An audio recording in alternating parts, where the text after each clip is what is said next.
Time for business. Kate Moody's joined us, and that's the good news. But there could be more good business news too. The US and UK announcing a détente in the long-running trade spat. This is the Airbus-Boeing subsidy case that's been going on for over a decade. It's seen transatlantic tariffs imposed in both directions. The US has now temporarily lifted levies on certain imports from the UK. London already did that back in January post-Brexit. It opens the door to a similar easing of tensions between Washington and the European Union.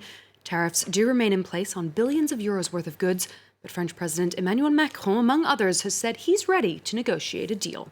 Luke Trego reports.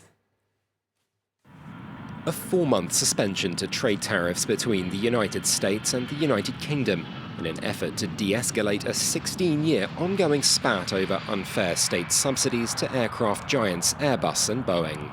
This will allow time to focus on negotiating a balanced settlement to the disputes. It will benefit a wide range of industries on both sides of the Atlantic and allow for focused settlement negotiations to ensure that our aerospace industries can finally see a resolution and focus on COVID recovery and other shared goals. The move from Washington came after London unilaterally dropped its own tariffs in January, diverging from the European Union's line on the matter following its departure from the bloc.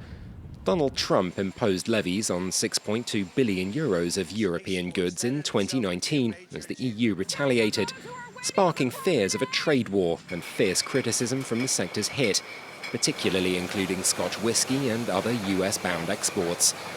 Before the tariffs went into effect, the US market for Scotch had been valued at over 1.2 billion euros.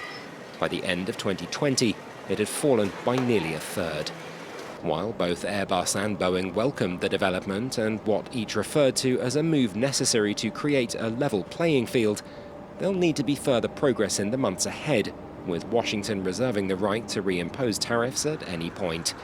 The EU, in the meantime, still remains at loggerheads with the US, with levies still in place on both sides. Separately, Airbus has said it will be avoiding forced layoffs in France, Germany, and the UK.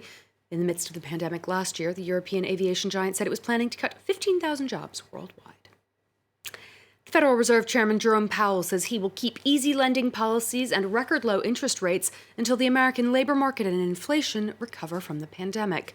Weekly claims for unemployment benefits remained high at 745,000 last week. The central bank chief said at least 10 million people do need to get back to work.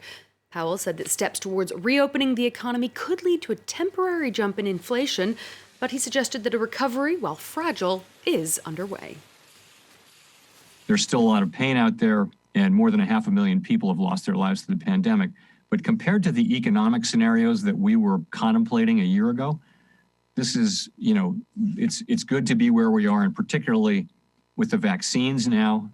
No one thought we'd have vaccines within a year, less than a year. And now vaccination is moving at a good pace. If we can keep making progress, that's what will help the economy more than anything. Jerome Powell speaking earlier. Well, those comments do seem to have spooked U.S. investors somewhat. We saw choppy trade on Wall Street that saw stocks tumbling sharply in the last half of its trading session. They did recover somewhat in the last hour. The Dow Jones cutting in half its earlier losses, down 300 points at the close. The Nasdaq still down 2% at the close and turning negative for the year. Treasury yields jumped again, and that's what helped spark that sell-off there. A relatively muted session for the major European indices saw slight gains in Paris and Milan, losses in London and Frankfurt. New data showed a nearly 6% drop in retail spending in the Eurozone in January. Meanwhile, oil prices hit their highest levels in a year as OPEC and its allies suggested they'll keep many of their production curbs in place. The oil cartel slashed its output last year as demand for oil plunged and prices followed suit. At a meeting in Vienna, the group said Kazakhstan and non-member Russia would be allowed to pump a small amount more in the weeks and months to come. De facto leader Saudi Arabia said it would be voluntarily extending its cut of 1 million fewer barrels per day into April, before weighing when to gradually phase out those limits. Representatives of Doctors Without Borders staged a protest outside the World Trade Organization today, calling on pharmaceutical companies to share their coronavirus vaccines. India and South Africa have been pushing for drug giants to waive their patent restrictions. The WTO is to host talks on that proposal next week. A few producers have joined forces with the likes of Sanofi and Merck, beginning to produce vaccines that were developed by rivals Pfizer and Johnson & Johnson, respectively.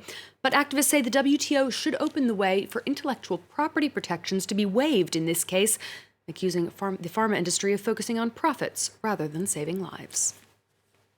If we had the waiver, we'd be able, in a number of countries, to scale up production right now, which would allow for the diagnostics, the medicines, and the vaccines to get where they're needed most. Right now, we're seeing just a trickle of vaccines making it to the global south, and this is just not acceptable in today's world.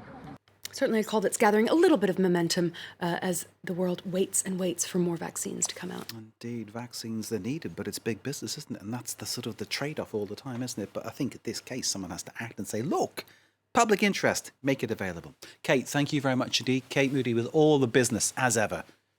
Top notch.